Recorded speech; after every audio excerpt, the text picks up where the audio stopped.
Welcome to the Success Inspired Podcast, a business and personal development podcast to help you accomplish more in life and realize your true potential. And now, here is your host, Vit Muller. Hello, everybody. My guest today is a sales coach, author, and keynote speaker. He is someone who has developed a way to be successful in sales, yet it doesn't make any sense on paper. His parents were anti-salespeople. He got a degree in Marine Biology, worked at Microsoft doing tech support, and even spent 4 years as government contractor. Yet, here he is now, running a successful six-figure sales consultancy out of Fremont, California, where he trains and coaches sales teams and reps on how to succeed at inside sales. Please welcome to the show, Jason Cutter.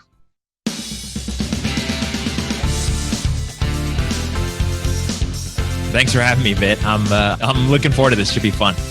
Yeah, great to have you on the show, mate. Great to have you on the show. Very interesting career path you have. What compelled you to become a marine biologist? So it actually started because I was inspired by a teacher when I was in middle school. And it was a general biology class. And then we had a segment on fish, and we're dissecting things and studying fish and studying sharks. And he introduced me to some shark kind of researchers and books.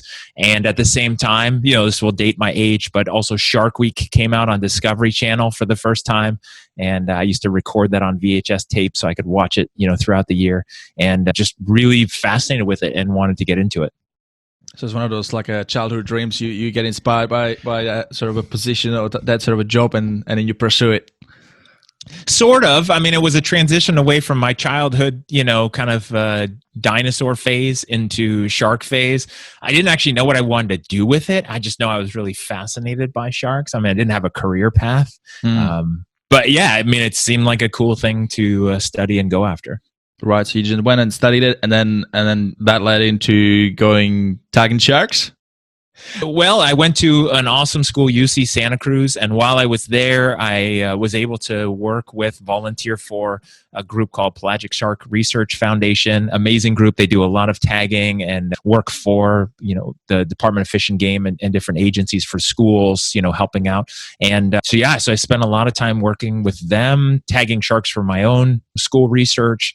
And at the end of all of that, I couldn't even get an $8 an hour job scrubbing boats with lots of experience because it was so competitive. I mean, this is late 90s. Everyone wants to work at SeaWorld. Everyone wants to, train dolphins and work, with the seals and the sea lions. And so competitive, I couldn't get any work even in marine biology.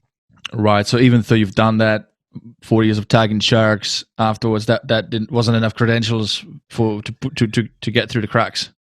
Nope, not even to scrub boats. They gave it to a master's student. So you had to be like working on your master's degree to be scrubbing boats for $8 an hour. And I was willing to live in my car, if that's what it took. And I couldn't even get that. So I was like, where do I go next? Now, tagging sharks, that would have been quite an adrenaline job, wouldn't it?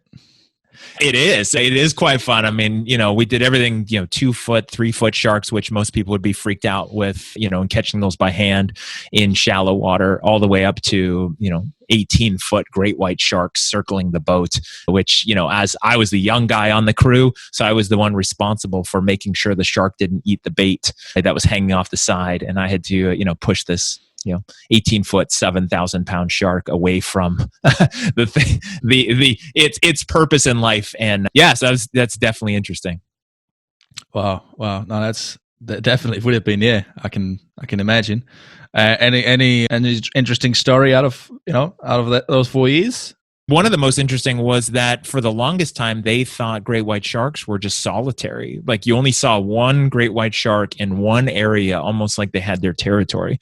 And then I remember one day, and I started working with that group. They had upgraded boats. So they had a 21-foot boat. They used to have a 16-foot boat before I started.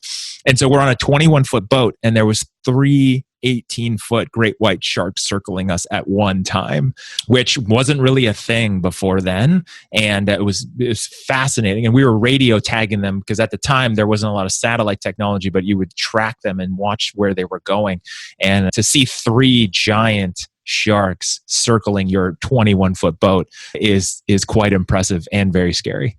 How do you tag a big shark like that? You just shoot the gun at it with the sensor on it, or the receiver, the transmitter? Sorry. Long pole. So it's just, you get it to swim by going for the bait. My job is to make sure it doesn't eat the thing that it's trying to eat. Sometimes pulling it up at the last second. It cruises by, and the person with the long pole has one shot at it to get it right in the right spot, essentially by hand at the end of a pole. And you got another person doing the video and as a spotter, and you hope it goes well. You only got a few chances usually. So then what happened? So then you finished with marine biology. What happened then? So moved to Seattle, ended up getting a job at Microsoft doing tech support for a couple of years because I thought, hey, I'm good with customer service. I was working in restaurants, getting used to dealing with people. It's funny because you had mentioned the intro being in an anti-sales household. I didn't really want to deal with the public. I didn't want to get into sales. When I got a job at a restaurant, I wanted to be a busser, but not a waiter because I didn't want to actually deal with hungry people. And then I moved up and I kind of got used to it. So I moved to Seattle and I thought, hey, I am good with computers. I like computers. I can merge, customer service, problem solving, and, the tech side. And found out I didn't like it. I didn't want to do it. I was there for 2 years and they started outsourcing all the jobs to overseas for the first time ever. And that ended for a lot of people in my department. And then I had to figure out what I want to do next. Where did that restaurant part come in? Sorry, I missed that. Was it? So that was... it was when I was living in Santa Cruz, when I was going to college. Volunteer marine biology shark tagging doesn't pay. So it was going to school, tagging sharks, and waiting tables all at the same time. Wow. Okay. Yeah. Well, one thing I think is a great thing to do when you're in your teens, when you're in your young adulthood, to have broad experience of different jobs. Because I've done the same thing. I've worked as a cook in restaurants as well. I've then done like weed stuff, back in Sydney. Like I had to do some, waitering for like hands parties and working in construction. And I think it's a good thing to do because it opens up your horizons a little bit, like your perspective of what's out there when you do that when you're young. Yeah, I mean, I think two things are important. One is, as my mom says all the time, part of life is figuring out what you don't want to do. So the only way to really do that is to try lots of things. The other part is, and I would almost say this should be mandatory, but I feel like everybody at some point early in their life, teens, early 20s, should work in either a call center, retail, or a restaurant. The big thing here is that, try more things. Try work for many, many different jobs. Do many different jobs because when you're young, you're a sponge. You absorb all that, and that gives you good experience into your professional career, right? It's 100%. As opposed to somebody who is 18 becomes, overnight success or wannabe on YouTube, has never done anything else, never done any manual labor. I think the manual labor is the one that is really missing. I think that's what kids should be doing, like getting into construction, become, labor for a little bit for summer, use your hands, work hard, use, physical work, because it makes you appreciate hard work. And the cool thing about that type of work is you can see the result, right? I remember when I was in Scotland, we used to do concreting jobs, doing concreting flooring for big farmer sheds, 200 cubes of concrete, typically a job. And we had these, these rakes, and we just manual labor, just rake the whole concrete so it's all leveled. It was hard work, but you finish at the end of the day and you see the whole finished product. And you're like, this is cool. And this is going to stay here for many, many years. Yeah, and I'll tell you, that's one of those things where my whole sales career has always been about services, not even products. And so it's an idea of something. It's helping somebody get something, but it's not like tangible. It's not selling a car. It's not selling something physical. But yeah, there's times I'm that same way where I'll do something physical, build something, fix something. And there's that just part of people in general where it's just like you do it and you step back and go, that's pretty cool. I did that, right? Yeah. Now let's talk sales. Fast forward now. You are now running a consultancy, which is a 6-figure consultancy out of Fremont in California. How long have you guys been running for? So about 19 months. 19 months. And within 19 months, you've been able to get to 6 figures. Yep. It was super interesting because when I started, I broke the 2 rules for becoming a consultant or starting a company. One of the rules is make sure you have like 12 months of money laying around so you can float yourself. And then the second part is make sure that you have lots of people in your network that want to hire you so that you don't have to wait very long. And I had neither of those things. It wasn't something I had been planning for or getting into, but then the timing was right, so I started it. And in fact, the first 6, and I tell this to everyone because I think it's important for people, they have this dream and this fantasy that it's really easy and they'll go out there and they'll start any business and it'll just be instant. The first 6 months was nothing. There was nothing. It was just networking. It was building things up. It was growing. It was creating. It was doing a lot of effort without a lot of payoff. And then it started to hit. But it was a solid 6 months of really just building and pushing. And then, it took off from there. Wow, that's impressive. And how big is your team now? It is me. I have one other person that works for me, and then I have a lot of subcontractors and various part-time assistants that help out, generally in all the areas that I'm not so great at. So I'm really good at sales, coaching, training. Do not ask me to make a logo or graphic design or build a marketing campaign for you. So I have the team that helps with those. When we go into a company, they fill in all those gaps. Yeah, get somebody else for those type of roles. That's the best thing to do. You can't be good at everything, right? No, and you won't be. And really, the sooner you can figure out where your zone of genius is, anywhere in life, for anyone listening to this, like as soon as you figure that out, and then get help on everything else and stay as much as you can in that awesomeness. That's the 80-20% rule. Do 80% of your time of tasks that you're making the most value and you're most efficient. Now, what type of customers do you guys look after? It's generally small organizations, small companies where they have some kind of inside telephone sales team. So it's phone sales related. I mean, that's where all my background is. It's generally where it's also some kind of inbound lead or inquiry. I have been working with other companies where it's not just phone, maybe it's face-to-face, it's other kind of services. But generally it's organizations where they're struggling to bring in training and close effectively and then scale up in size. So that's one sector that I work with, where maybe it's a small company. The owner doesn't have enough help, is trying to manage sales, but also run a business, and they need some help to grow, and then they can bring in more help officially. And then the other side of my business is working with individuals, coaches, consultants, people like that, where they want to do what they do best. So they want to do coaching, they want to do consulting, they want to do fitness coaching, whatever that might be. But the sales part is the part they don't like and they don't want to do and they've struggled with and no one ever taught them how to do. And so then what happens is they struggle to get those new clients, which is where they shine the most. It's very common, that one. That's the skill set of being able to sell. And people don't feel very confident often. People who start a business, right? Do you come across that a lot? So much. And the reason why, and if you look, one of my most favorite books is called The E-Myth Revisited by Michael Gerber.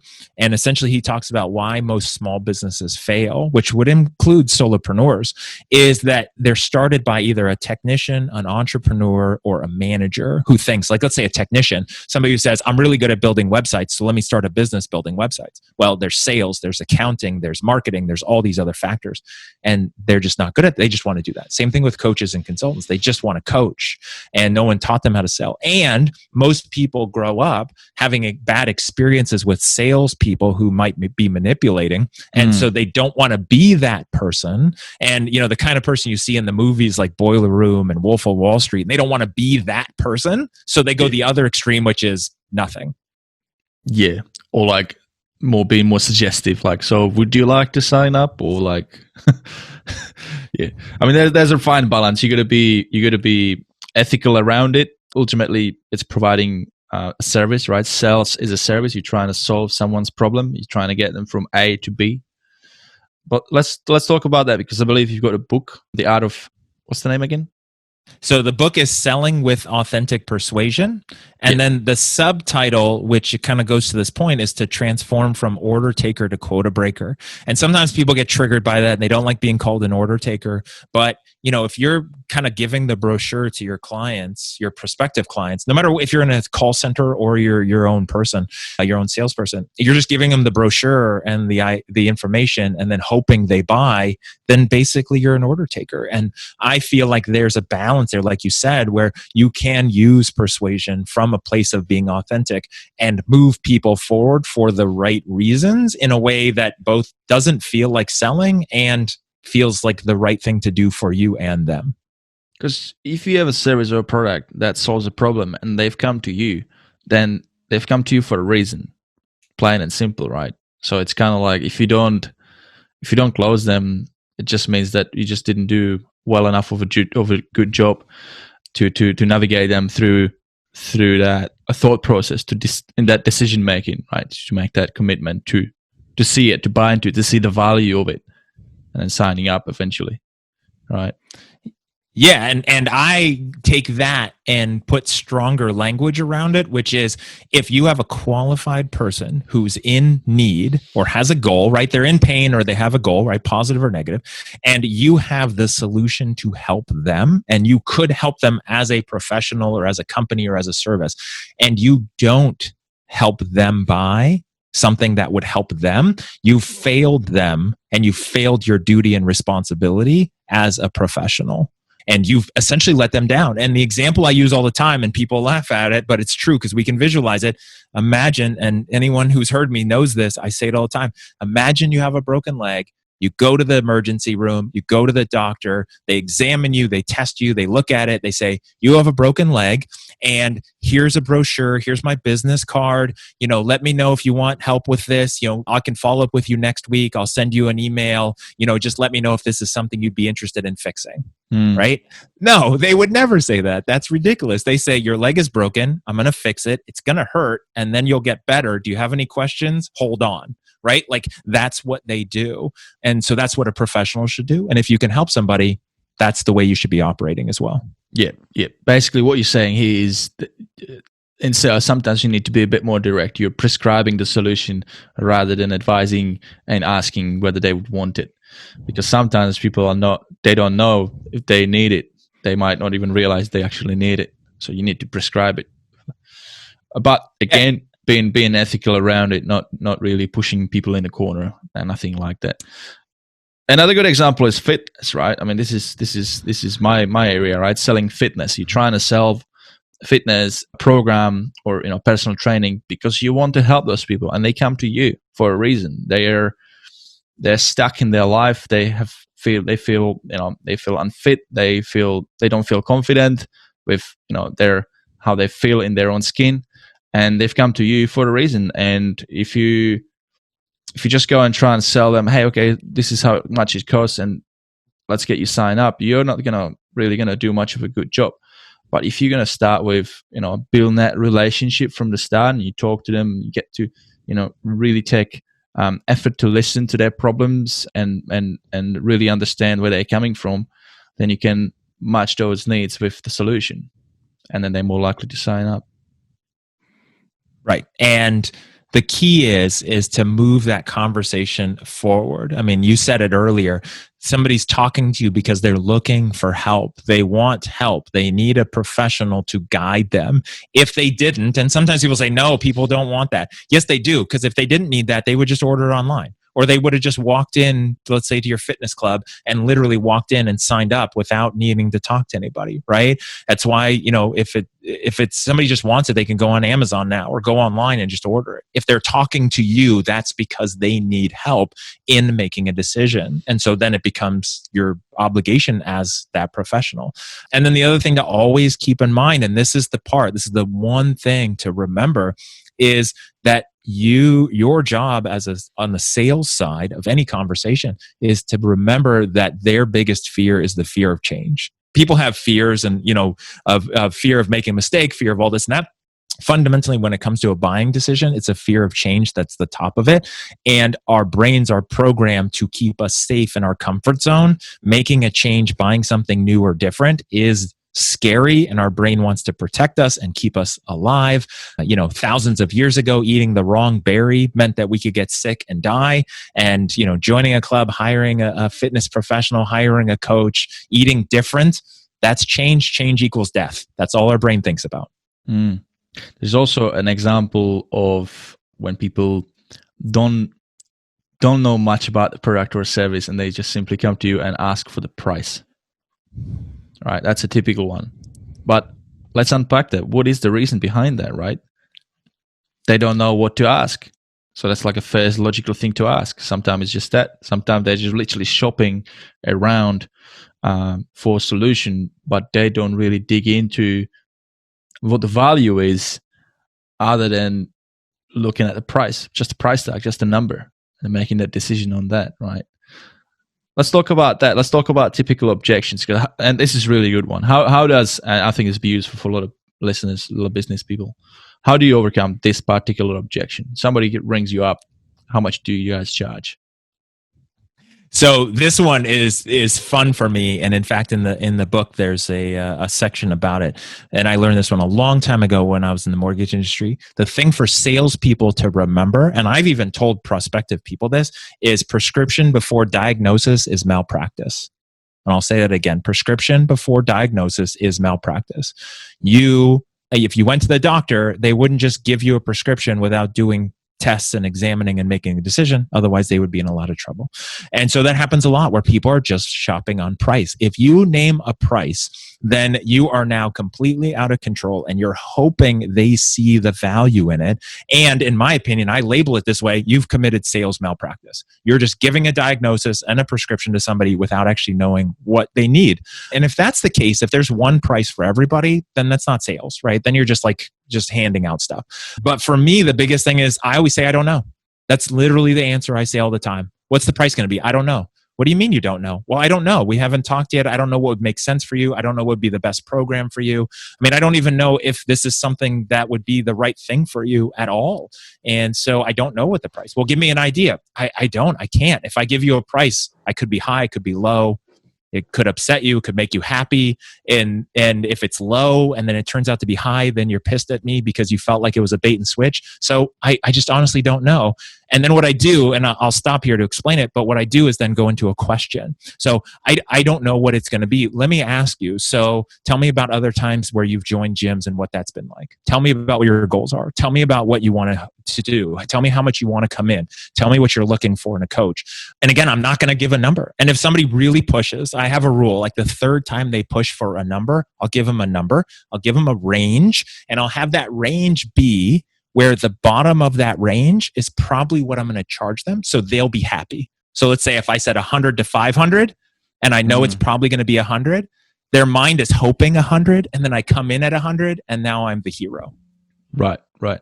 Now, and what I like about that is that you deflect that question, but before you deflect, there's a logical reasoning behind it. Like you said, look, I don't know. I can't give you that range, or I can give you that price because I don't know what you need. I know what your needs are. I know we've got a range of different offerings, and they cost a different amount, right? So I really like it because that's that ethical persuasion, right? You're logically explaining it. Our logical brain understands it. If I'm the one on the other side of the phone and you're telling me this, I'm like, well, it made sense. Yes. Okay. That's logical. It makes sense. Okay. Now you're asking me. So you kind of deflected that. Well, now it's logical for me to give you that information so that you can give me a better price. It's great. Right. And I'll tell people that's where memorizing that prescription before diagnosis is malpractice part is important, because if somebody really pushes back and is like, no, I need a price. I was like, I can't. I mean, it'd be like going to a doctor and getting a prescription before it. Like they'd be in trouble. I can't. I mean, let me, and what I say, if they really are tough, just soften it up. Say, hey, let me do this. Let me ask you a couple of questions that I have. Get some basic info from you, and then I'll be able to give you an idea on the price. So let me ask you, and then roll into it. Don't pause. Don't ask permission. Don't wait. Don't do the death pause, as I call it. Just roll into your questions. Get your discovery. Get your information you need. Be the professional. Be in charge. Right? Like, because again, here's the thing. I promise you. You throw out a price. They sign up. They're going to be terrible to deal with because it's only a commodity. They don't appreciate the value. If you give them a price and you're wrong, they won't sign up.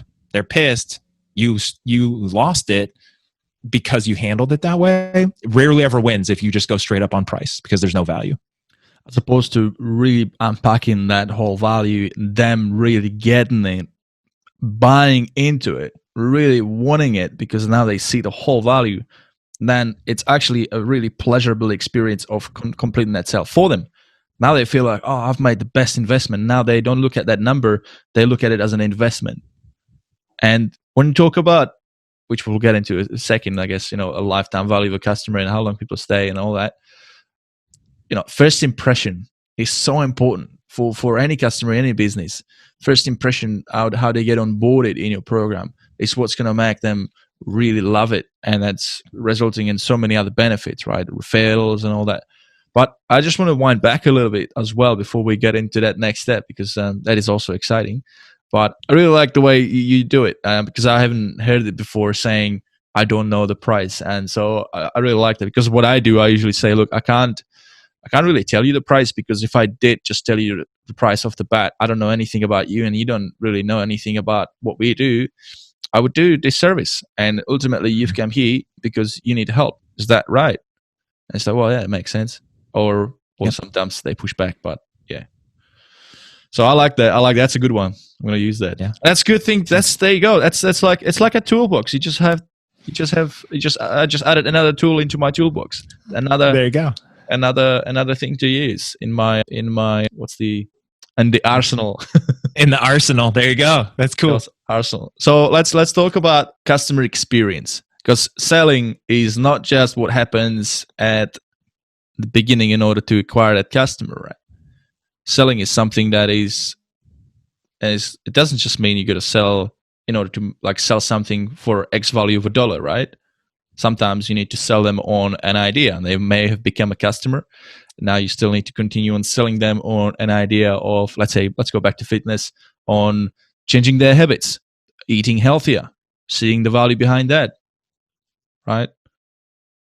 Any other good examples?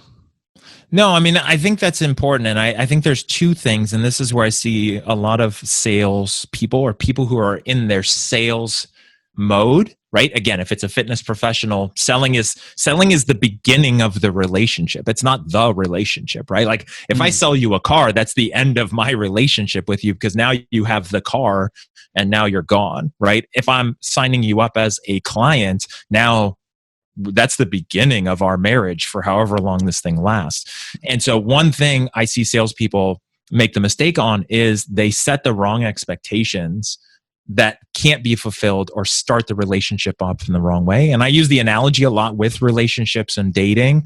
I mean, that's, if you set the right expectation of who you are and you're authentic and this is how you operate, and maybe you're messy, or maybe you leave the lights on, or maybe you have these other things. Like if you don't share that with the other person, they're going to find out, and it may or may not be drama. Same thing in sales, right? So you're selling somebody on what you're going to do for them. Make sure you're setting the right expectation. If it's going to be hard, or they're going to struggle with making it in, or kind of the pitfalls that are going to happen, don't be afraid to set those things up and cover those. People will appreciate that. You see a lot of people in sales, they don't want to mention the downside. And there's a downside literally in every product or service, right? Your service, if you're selling fitness, might be 5 a.m. That sucks. That's early. Most people aren't used to that, right? If that's what you're doing. So that might be a pitfall. And so address those things. And then remember that it's always selling. Every time, like say fitness in particular, you got to sell that person on showing up for the next meeting, for doing the work, for eating healthy. Everything is selling and reselling and retaining. Like it's always about doing this authentic persuasion sales process, and not even from a manipulation, but just like making sure you're it's not autopilot once they become a client. Yeah. And also with that whole process comes marketing as well, right? Marketing kind of goes hand in hand, right? So then you might look at that as well. Like and I guess it's the same thing like sales, like marketing and sales. It's through and through every single step of that journey, because you might be marketing them a new idea.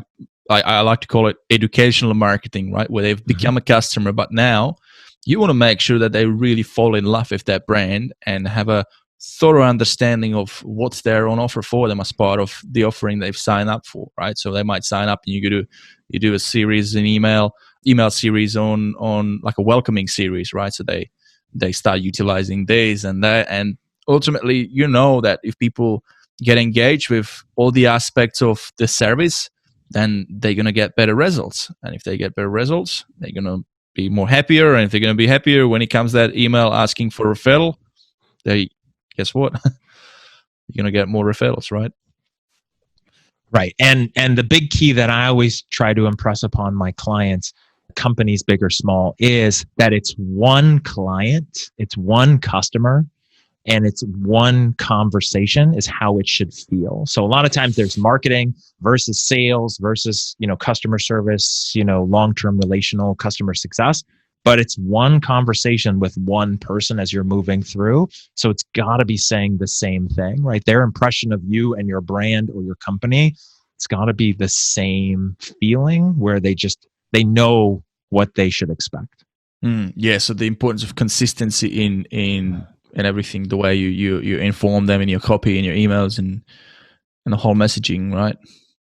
Yeah, and because one of the challenges, there's sometimes in organizations, there's a marketing person, then there's sales people. And what happens is marketing is telling one story and getting people excited. And then what happens is they might not be communicating that with sales, like what was done in the marketing or the emails or whatever went out there. Salespeople have a conversation on the phone or in person, and they're having their own conversation because they think they know what they're trying to sell, but they don't realize there was a conversation already started in the head of this prospective client, and it's out of balance. It doesn't fit with what they heard, and then it just becomes a mess. And then you're having to fight this customer to try to sign up when you don't need to. And they may have had different expectation. Good example is like doing advertising, right? Where you're trying to, and I understand that. I mean, there's so much noise, right?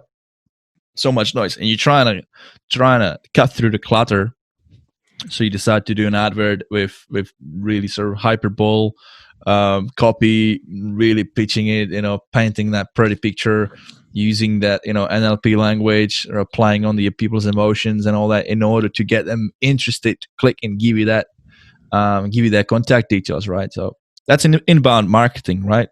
In a way. Yeah. So anything like that, I mean, that's the challenge, right? You've got this marketing piece that's getting them hyped up, getting them excited, and may or may not be true. Or even if it's true, it may not be what sales is then picking up and moving forward with that conversation. That's right. Yeah. So it's so important. Now, on your website, I really like the analogy of an iceberg. Are you keen to unpack that a little bit, what that means for the listeners? Yeah, so I call it the sales success iceberg, and most people are familiar with icebergs, and the fact that what you see in an iceberg is above the surface is usually only like 10%. It's like 5 to 10%. And then when you look below the surface, there's this giant iceberg. And I'm not going to get into the science behind it, but most people know that. So if you look at the image, it's all what's underneath. And, there's various other analogies where people use that for different things. I use that in sales because the iceberg in sales is that what you see above the surface is the closed sale, the closed transaction, the new client, the new customer. And that's what you see. And that's what everyone sees on the surface. That's what goes on the whiteboard when they ring the bell. That's everyone high-fiving about is the sale. But what you don't see is everything below the surface, which is the marketing, the nurturing, the scripting, the conversations, the objections, the rebuttals, the lead touch points. Yeah, everything, right? From management to training to corporate culture to mission and vision and values. Like there's so many things that have to go right to equal that sale, but everyone just focuses on the sale. How do I get more sales? Well, you got to do all these other things or some aspect of them correctly. If you want to have you can get lucky every once in a while, but if you want to have a scalable sales machine, there's many parts you've got to do right to create that. It's like your branding, your ecosystem of what you do and how you do it, right? It's got to be consistent. Like you said, there's so much that goes into it. And it sort of brings us back to what you said at the beginning, that E-Myth, the book, where you need to cover all bases. You need to be, you need to have somebody who is really good as a technician in your business. You need to have a really good marketer. You need to have a manager. You need to have that entrepreneur and everybody working together in synergy. By the way, 100%. That's the way to succeed. By the way, I wasn't aware that there is a revision on E-Myth. So because I quoted that book so many times in my my show here. I love that book. It's great. It's great. I think that one's, and for anybody that's in sales to business people, I always recommend reading that as well, because it helps you understand the mind and what they're struggling with if you're selling to them, because you can really help them. Yeah, it's such a great book. It's so fundamental. Now let's talk about sales people, because again, somebody might be listening and they might not be very good at sales, but they have a business and they want to make it better. So they might be looking at hiring a team. What's the ideal recruiting for a sales team? If I had to sum it down without this being a 3-hour long episode for you, I think the biggest thing is to look for people who go through your recruiting process in the same way you want them to perform in their sales seat, right? Or in their sales role. People will always be the same. They can pretend all they want. They can put on the nice shiny face and the good suit and try to, use their best manners in the interview. But if you put them through enough paces, they will always show you who they are. They either talk too much, they talk too little, they ask questions, they don't ask questions, they follow up, they don't follow up. That's who they are. And I promise you, when you hire them and put them in that seat or put them at that desk or put them up in front of your store, they will be the same person. They only know who they are. And so what happens is you want to build your sales process similar to what you expect them, or your recruiting process similar to what your sales process is. If it's short, you could make it short. If it's long, put them through lots of paces, and then really pay attention. Do people follow up? I mean, I even know of companies where they tell people they want to hire, they'll tell them no. Say, no, we pick somebody else, because they want to see who comes back afterwards and says, no, I am a good candidate. How can I get this job? What can I do to show you? Because I promise you, prospects will tell them no. And then do they fold and go sit under the desk? Or do they fight for the deal and say, no, you shouldn't say no, and here's why? I promise you, that's who you want. Yeah, I like that. That's really good. That's a really good one. I like that. It's a good little test there. And I made that mistake early on when I was hiring salespeople. Is that this gentleman sat in front of me and was talking and talking and talking. And I would ask him a question and he would talk for 5+ minutes straight. He asked me 0 questions, but he had a lot of experience. He had a great resume. It seemed like a good fit. He talked a lot. So I'm like, okay, this should work out well. It's a telephone sale. It's a 1-call close. It's about an hour-long phone call. It should be great. He can talk. Put him on the phone. Terrible. Absolutely terrible, because all he did was talk about himself. All he did was monologue. He never asked questions. His closing rate was terrible, and I had to let him go because he did exactly what he did in that interview. And from that moment on, I learned, I pay attention when I'm interviewing somebody, because that's exactly who they're going to be. Yeah. I mean, it makes sense. I mean, in sales, you need to be a good listener too, right? You can't just talk about yourself or whatever you talk about. But if you have a conversation, right, and if you're the one who talks the most, then that's not a good conversation to have, because you're not really giving the opportunity to the other person to have their input. Right? No, and the easy thing to remember is we have 2 ears and 1 mouth. So listen twice as much as you talk. Nobody cares about you. Seriously, nobody cares about you or your opinion or your friends or your awards. Nobody cares. They care about themselves. So the best way to show them you care about who they are is get them talking. Ask lots of questions. Make them talk. If it's an hour-long conversation, you don't have to say anything, right? Just get them talking. They will sell themselves. They will feel like you care about them because you actually listened, and you're the only person in their whole life who probably listens to them right now. And they will just want to buy from you because they feel like you care. Now, sometimes that means that conversation is going to be longer because you're giving it more focus, right? You're giving it more effort. You're going through more questions, and you're really giving that person an opportunity to speak. So there's an interesting one because sometimes businesses have a lot of leads, right? A lot of leads coming through, and then that salesperson, if they don't have enough salespeople, they're trying to get through all the leads. And then they might be sacrificing on the time they spend per lead or per conversation, right? What is more important here?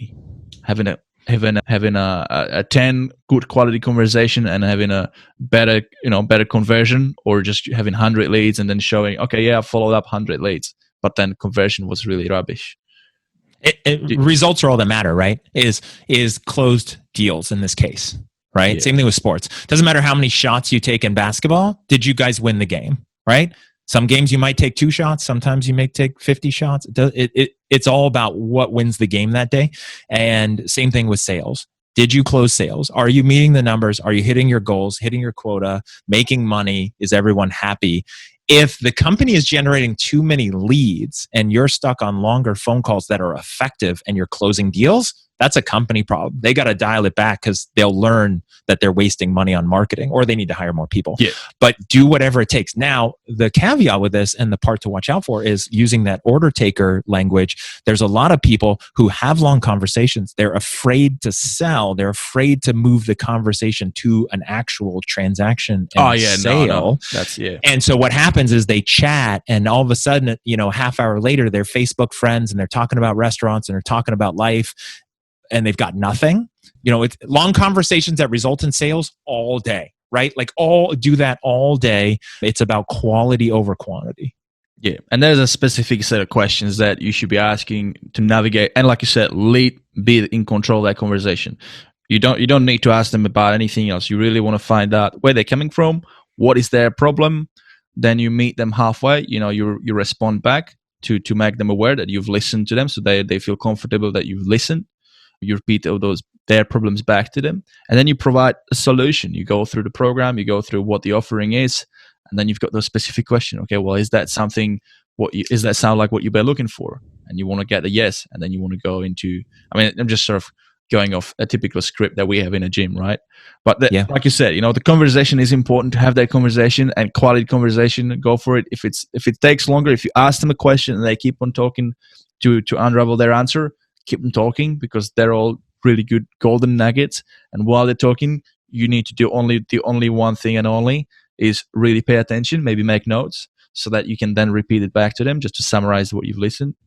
And then, make sure you go for that sale, right? You got to, it should be smooth if it's, and the other really good thing is when you get people to talk is you get to find out, the emotional desires, the true why. And then when it comes to that sort of a last stage where you are going for the sale, you started to use those, closed sale questions, you might get some objections, right? And if you do all the homework at the start, well, overcoming that objection is actually quite easy because you can just come back to them and say, well, look, based on what you said, it looks like it is really important for you to achieve X, Y, Z. So wouldn't it make sense to sign up? No.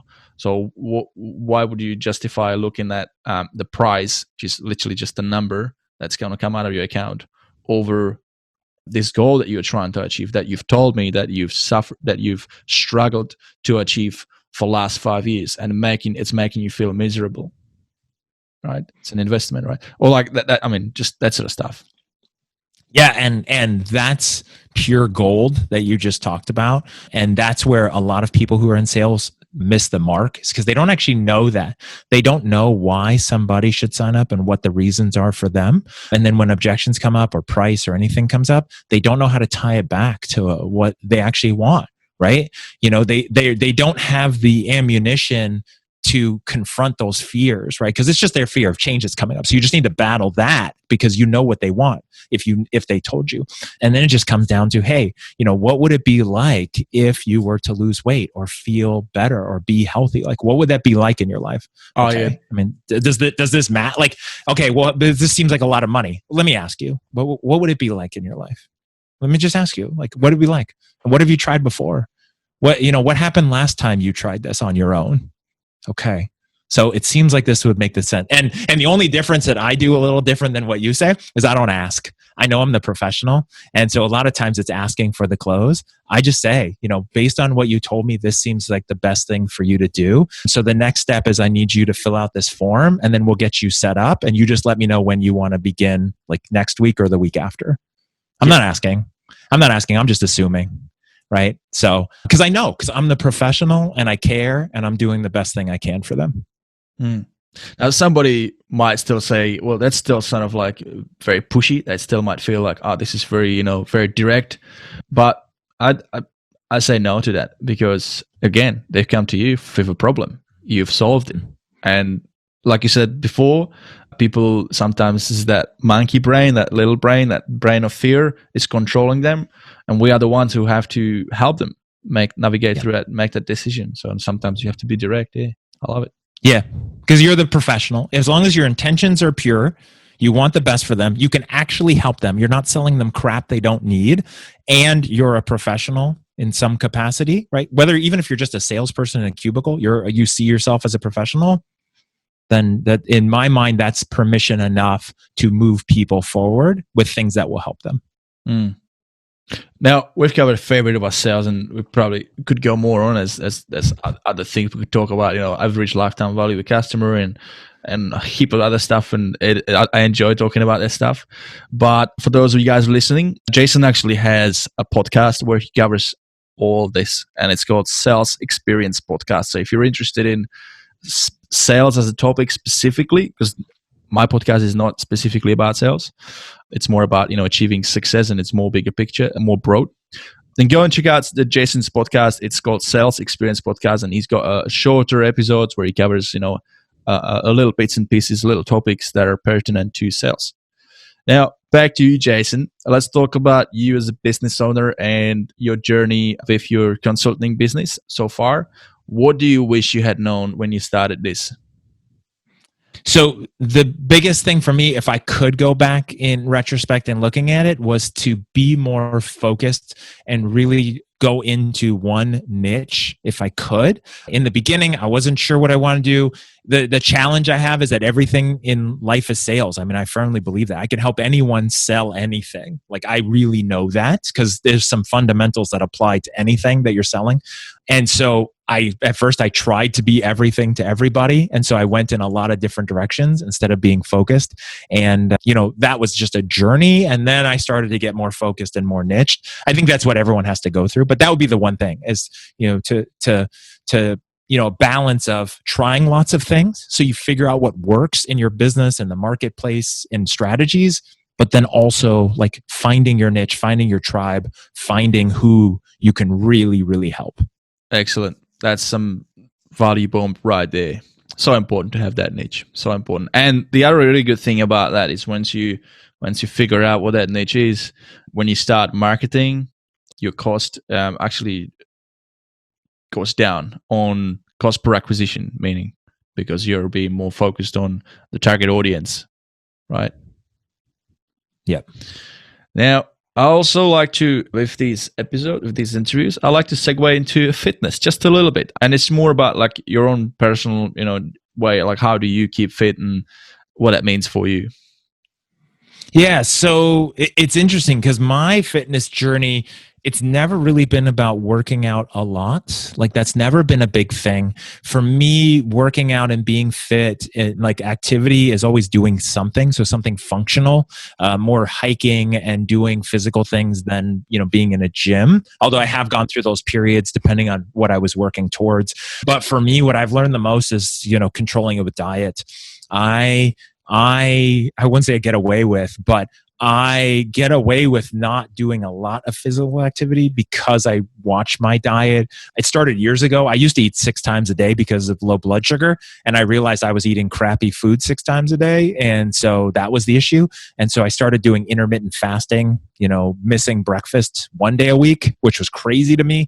And then I started doing it every day of the week, and then fasting 24 hours a day, every week, and then doing 48 hours every quarter. I don't remember the last time I had breakfast. It's been probably 8 years since I started kind of on that routine. And so I mostly don't ever eat breakfast. And then, I focus on quality food when I eat. And that really helps the most. And that plus being active. Excellent. And as a result of doing that, your blood sugar levels have improved? Yeah, it was the craziest thing. Again, I used to not be able to go anywhere without having a snack with me because I would start getting hangry, blood sugar would drop, I get upset and maybe shaky. And now literally I could go 24, 48 hours on purpose, right? But I can fast for long periods of time, which when I tell people, it's blowing them away. They're like, that's not possible. And I remember when somebody told me about intermittent fasting, he's like, I could not miss breakfast. He said, yeah, you shouldn't eat carbs, like go paleo. I'm like, I can't not eat bread. Are you crazy? You have to eat bread. And now it's just totally different for me. So you don't eat Brett, you don't need cups. I kind of go 80-20 with it. So I don't really need to be in like super shape. I've never had like serious like weight issues. Mm-hmm.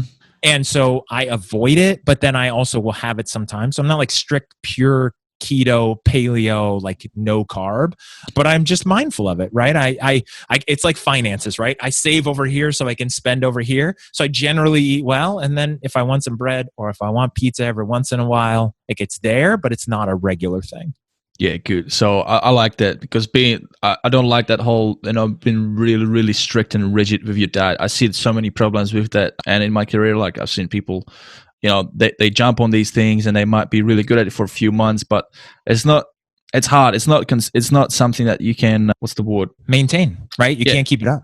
That's right. No. Yeah, it's very hard. And I think the key is like, why are you doing it? Same thing with business, same thing with life, same thing with sales, with coaching, with fitness training, with anything. The fundamental, and this is what I talk a lot about in the book, where it's the authentic piece, is why do you want to do it? Why do you want to get in shape? Why do you want to be healthy, right? And that's where it's a lot of times it's like, well, because I should, right? People tell me I should lose weight, I should be better, I should blah, blah, blah.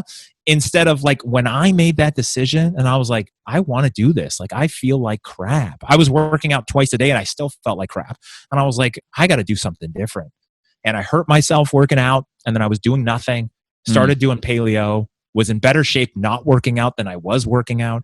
And it was the easiest thing. And I've never looked back. It's never been a tough decision. It's like somebody who has an addiction problem, right? And they make the decision in their mind why they want to stop drinking, drugs, whatever, relationships, doesn't matter. And they don't need meetings. They don't need support, like instant switch. That's always the goal. And also, you didn't become diabetic, which is a bonus. I didn't. I stopped before that. And, my family's fairly healthy, but not, just normal American. Yeah. I mean, I'm super thankful that I made a switch early on. Excellent. And so once again, for those of you guys who are listening, I hope you're getting lots of value out of this, and I hope you're taking notes because Jason is dropping some value bombs here. So important to live active, healthy lifestyle. Because if you want to be a good performer, let's say you're a salesperson, if you want to be a good performer at sales, well, guess what? Based on how your mood is, it's going to be a direct reflection on how many sales you're going to close that day. I know it firsthand. I know days where I feel shit because I had a bad sleep and I feel down. I feel like, how can I sell, right? Or you got drama in your life and there's you got a relationship issue or money issues or some kind of something going on in your brain. It's totally messing with you. It's so hard to like switch that, get on the field and play a good game. Like it's hard. It's hard. But guess what? If you exercise, you're actually gonna you become more disciplined with controlling those emotions. Because when you're physically more fit and you feel better, it's a lot easier to overcome those problems, those stresses in life. And there's always going to be something happening in your life, right? Yeah, for sure. And on that note, let's wrap this up. Jason, how can people find you? The easiest and simplest way is if you go to jasoncutter.com. On there is a hub with the links for everything. So instead of all the various websites and programs that I have, if you just go there, jasoncutter.com, it has my online course. It has how to order the book, how to schedule time with me if you want to have a discovery conversation to see if I can help, to my stuff on LinkedIn, to other videos, to free ebook that I have, and any other courses. Simplest way to go. Jason, are we going to do some special for the listeners? We haven't unpacked that a little bit. We should have talked about it before the show, but what are we going to do? So I have a course. In particular, I have one, and depending on, what I have at the time, there's various things. It's called Persuading Like a Professional. So it's an online course. A lot of times getting a coach is difficult. And so what I did was I took some of the stuff that we talked about, but expanded on it. And it's about 2 hours worth of videos, online course. And so for your listeners, as a item for them is if they use a promo code on there, they'll get 20% off that online course. Excellent. So I'll mention a promo code Success Inspired Podcast in the show notes. And for those of you guys listening, there you have it. Use that promo code, jump onto Jason's website. If you want to know more about sales, become better at sales, whether you're a salesperson or a business owner who wants to have a stronger sales team, and jump on that deal and get 20% off of Jason's program. Yep. Jason, once again, this has been really great having you on the show. I think my initial intention of this interview was to really sort of go in depth on the sales, and I think we did that because I don't think I've had somebody on covering this topic so specifically, and I wanted to. So this is great. It's been great. It's been great conversation, and I look forward to hopefully doing another interview soon, maybe in a few months' time, just to follow up and maybe drill down a bit more depth on the other areas of sales. Yeah, mate. Anytime you want to talk about sales, I've embraced the fact that I'm a sales nerd. I love talking about sales. I love helping people get better at selling for the right reasons. So anytime you want to talk again, and hopefully this was good. Hopefully people listening got some gems out of it. And I appreciate you wanting to help your audience get better in all areas and being well-rounded. So thanks for having me. And ultimately, it's all part of that success story, right? We want to be more successful in life, and it's like a Formula One team. You need to have all the aspects working to perfection. So that's it. There you go. Awesome. Thank you, Jason. You have a great rest of your day, and I look forward to catching up on the flip side. Thanks, Vit.